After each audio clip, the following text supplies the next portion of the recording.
হালি শহরের মেধাবী মেয়ে প্রিয়া, অষ্টম শ্রেণীর ছাত্রী সে। এখন পর্যন্ত অনেক গৌরব কুড়িয়েছে, সেটা শুধুমাত্র স্কুলগণ্ডিতে নয়, জেলা পর্যায় পর্যন্ত। সবাই তাকে পছন্দ করলেও একজন মনে মনে হিংসা করত। আজকের গল্পের শুরুটা হয় প্রিয়ার স্কুলে যাওয়ার মধ্য দিয়ে। সে ঠিক টাইম মতো স্কুলে যাওয়ার জন্য হাঁটার গতি বাড়িয়ে দিল। সেই দিন ক্লাস শুরু হয় পরীক্ষার রেজাল্ট দিয়ে। ব্রিলিয়ান্ট প্রিয়া সবসময়ের মতো এইবারও ফার্স্ট হয়েছে। টিচার বলে ওঠে, প্রিয়া আবারও ক্লাসে প্রথম হয়েছে। ওয়েল ডান প্রিয়া, খুব ভালো করেছ। ক্লাসের সবাই তখন হাততালি দিচ্ছিল, শুধুমাত্র হিংসুটে পাপ্পু ছাড়া। প্রিয়া বলে উঠল, ধন্যবাদ সবাইকে। তারপর পাপ্পু রাগী চোখে তাকিয়ে আছে আর মনে মনে ভাবছে, সবসময় প্রিয়াই ভালো হবে কেন? কেন সবাই শুধু ওকেই দেখবে কেন? প্রিয়া, আমি তোকে দেখে নিব। তারপর কিছুদিন পর সবার ক্লাসের প্রেজেন্টেশন ফাইল জমা দেওয়ার কথা ছিল। সবার আড়ালে পাপ্পু প্রিয়ার ফাইল লুকিয়ে ফেলে, যাতে জমা না দিতে পারায় টিচার প্রিয়াবাই বকা দেয়। প্রিয়া, সবাই ফাইল জমা দিয়েছে, তোমারটা কোথায়? তুমি কি ফাইল নিয়ে আসোনি? স্যার, বিশ্বাস করেন, আমি ফাইল জমা দিয়েছি। আমি ঠিক টাইমেই সবগুলো কাজ শেষ করেছি।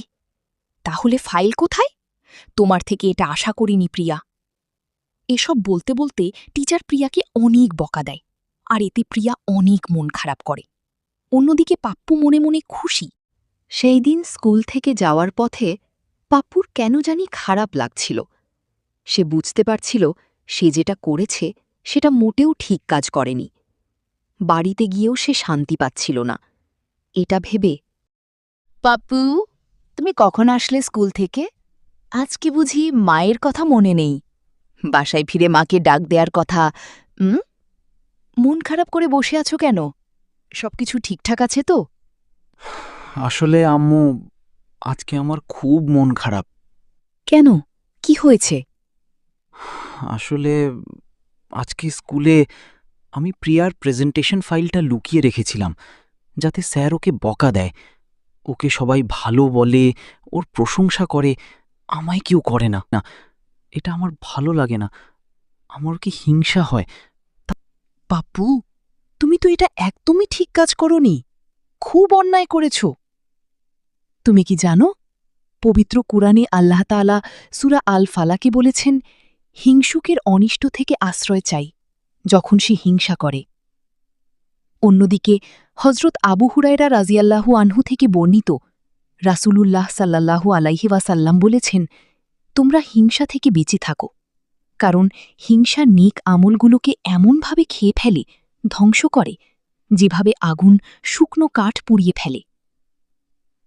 জি আম্মু, আমি আমার ভুল বুঝতে পারছি। তোমার উচিত প্রিয়ার কাছে ক্ষমা চাওয়া। তোমার হিংসার জন্য সে বিনা কারণে স্যারের বকুনি খেয়েছে। আশা করি তুমি তোমার ভুল স্বীকার করবে তাদের কাছে। তুমি তোমার ভুল বুঝতে পেরে তাদের কাছে ক্ষমা চাচ্ছ, এটা তাদেরও ভালো লাগবে। হ্যাঁ আম্মু, আমি অবশ্যই কাল ক্ষমা চাইব। সত্যি, অন্যায় করলে নিজের মনের ভেতরেও শান্তি পাওয়া যায় না। আমি আমার ভুল বুঝতে পারছি। পরের দিন ক্লাস টাইমে মাকে বলা কথা মতো পাপ্পু প্রথমে এগিয়ে যায় টিচারের দিকে, তার করা অন্যায়ের বর্ণনা দেওয়ার জন্য।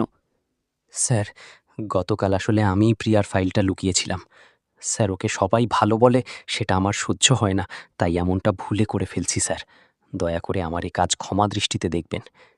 কি বলছো পাপ্পু? তার মানে কাল প্রিয়া ঠিকই ফাইল নিয়ে এসেছিল? পাপ্পু, কাজটা তোমার করা খুব অন্যায় হয়েছে। জি স্যার। তারপর টিচার পাপ্পুকে আরও বলে, পাপ্পু, মনে রেখো, ভালো দেখে হিংসা না করে নিজেকে ভালো করার চেষ্টা করতে হয়। অতপর পাপ্পু এগিয়ে যায় প্রিয়ার দিকে।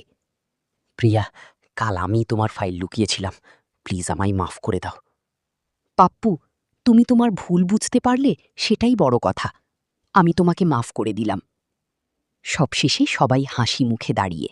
হিংসা মানুষের মনকে নষ্ট করে দেয়। অন্যের ভালো দেখে হিংসা না করে নিজেকে উন্নত করার চেষ্টা করাই হল সত্যিকারের জ্ঞান। সত্যিকারের হিংসা নয়, ভালোবাসা ছড়াও। নয়, ভালোবাসা ছড়াও।